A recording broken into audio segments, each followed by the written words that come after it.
దేవుని పరిశుద్ధ నామ స్తోత్రములు. ప్రభువైన యేసుక్రీస్తు నామములో మీ అందరినీ ప్రభువైన యేసుక్రీస్తు నామములో ప్రేమతో ఆహ్వానిస్తున్నాను. యేసయ్య ఆశీర్వాద కృపా సన్నిధి అనే ఈ కార్యక్రమానికి మీరు అందరూ ఇచ్చేసినందుకై మరి మిమ్మల్ని అందరినీ ప్రేమతో ఆహ్వానిస్తున్నాను.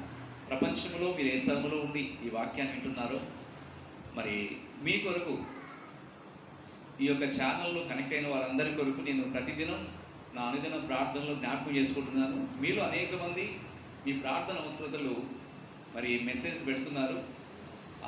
అనారోగ్యంగా ఎవరైతే ఉంటున్నారో వారి కొరకు నేను ప్రత్యేకంగా నా అనుదిన ప్రార్థనలో జ్ఞాపకం చేసుకుంటున్నాను. దేవునికి స్తోత్రం.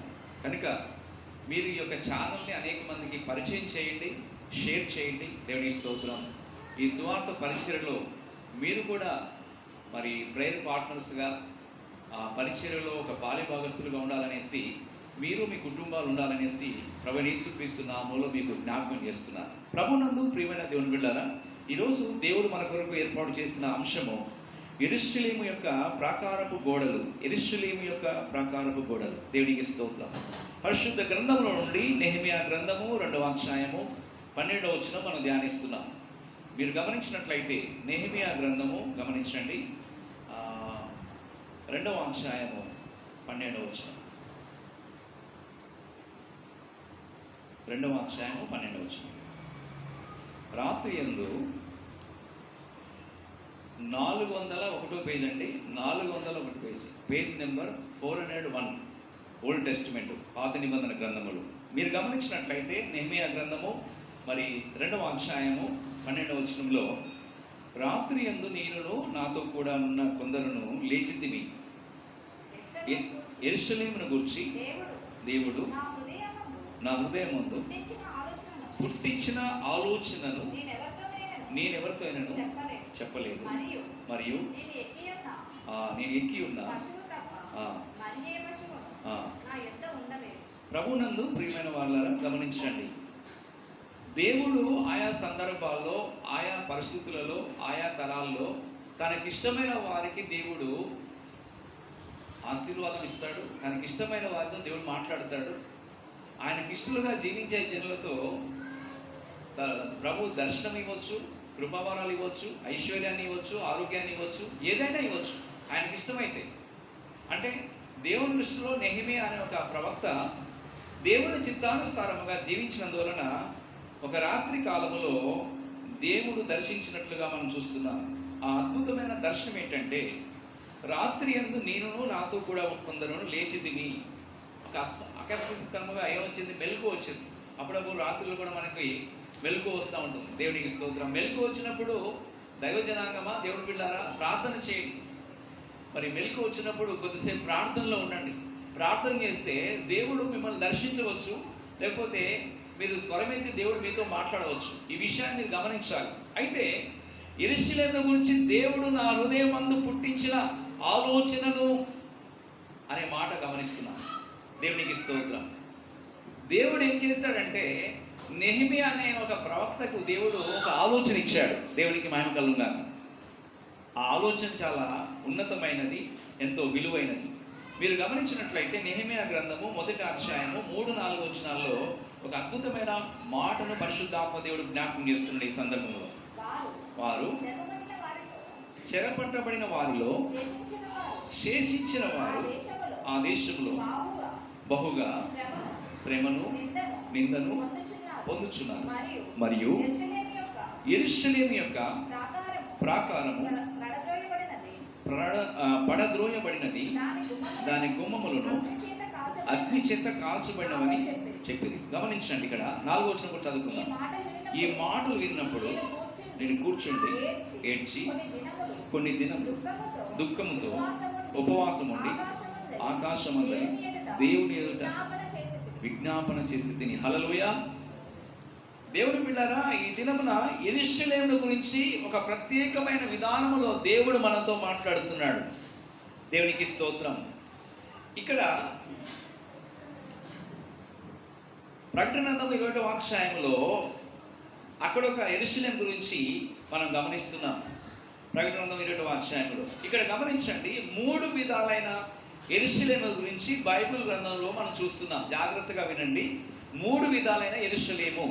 దేవునికి స్తోత్రం. ఒకటి, అక్షరార్థమైన భూసంబంధమైన యెరూషలేము నెహెమీయా గ్రంథములో చదువుచున్న అక్షరార్థమైన భూసంబంధమైన యెరూషలేము నెహెమీయా గ్రంథములో మనం చదివి ఉన్నాం. అయితే రెండవదిగా హెబ్రీయులకు రాసిన పత్రిక 12వ అధ్యాయము 22వ వచనం మనం గమనించినట్లయితే, హెబ్రీయులకు రాసిన పత్రిక 12వ అధ్యాయము, ఇప్పుడైతే సీయోనును కొండకును జీవము గల దేవుని పట్టణమునకు అనగా పరలోకము యెరూషలేమునకు వేవేల కొలది దేవదూతల యొద్దకు పరలోకమందు వ్రాయబడిన జ్యేష్ఠుల సంగమునకును వారి మహోత్సవమును అందరి న్యాయాధిపతి అయిన దేవుని యొద్దకును సంపూర్ణ సిద్ధి పొందిన నీతిమంతుల చాలండి. దేవునికి స్తోత్రం. ప్రభునందు ప్రియులారా, ఇక్కడ యెరూషలేము ప్రాకారపు గోడల గురించి ఇక్కడ మనం గమనిస్తున్నాం.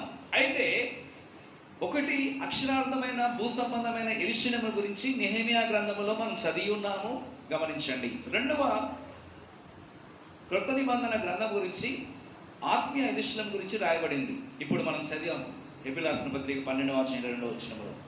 ఇప్పుడైతే ఈ సీయోనును కొండకును జీవముగల దేవుని పట్టణమునకు అనగా పరలోకపు యెరూషలేమునకును అనగా ఇది ఒక ఆత్మీయ యెరూషలేమని గమనించాలి.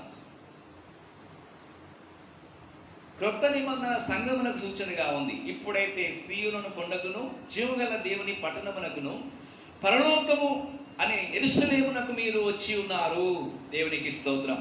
మూడవదిగా దేవుని బిడ్డలారా, ప్రకటన గ్రంథము 21వ అధ్యాయం 2వ వచనం గమనించినట్లయితే, ప్రకటన గ్రంథము 21వ అధ్యాయం 2వ వచనములో చాలా స్పష్టముగా పరిశుద్ధాత్మ దేవుడు మాట్లాడుతున్నాడు.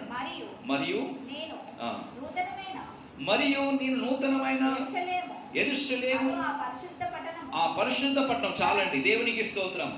ఇక్కడ మూడవదిగా నూతనమైన ఆ పరిశుద్ధ పట్టణము అంటే ఇది ఒక నిత్యమైనది. దేవునికి స్తోత్రం.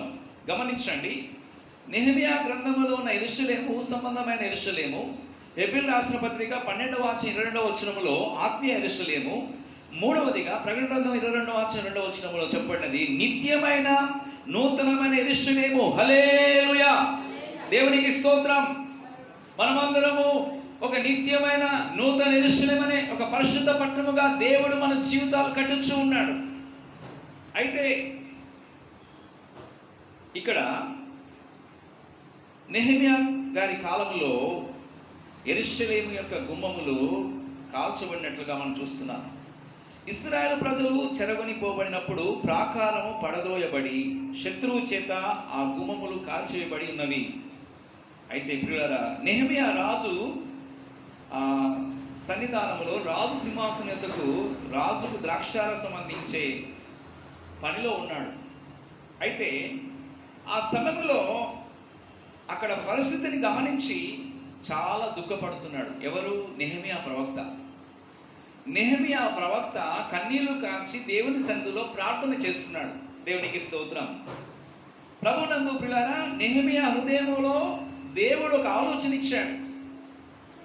నెహెమీయా హృదయంలో ఆయన యొక్క పడద్రోయబడిన ప్రాకారములు కట్టి లేపబడాలి, కాల్చివేయబడిన గుమ్మములు మరలా నిలబెట్టాలి, దేవుని పరిశుద్ధ నామమును స్తోత్రం కలుగుగాక. అనేక మంది జీవితాలు ఈ దినాల్లో ప్రాకారము లేని వారిగా కనబడుతున్నారు. అనేక మంది ఆత్మీయ జీవితంలో వెనుకబడిపోయిన స్థితిలో కనబడుతూ ఉన్నారు. మీరు గమనించండి, ఇక్కడ గమనించినట్లయితే మరి పడిపోయిన ప్రాకారములు అనగా పడిపోయిన మానవుని సంతతికి సాదృశ్యంగా ఉంది. మొట్టమొదటి ఆదాము యొక్క జీవితం గమనించినట్లయితే ఆదామును దేవుడు సంపూర్ణమైన ఒక మహిమ గల ఆయన స్వరూపముగా దేవుడు సృష్టించాడు.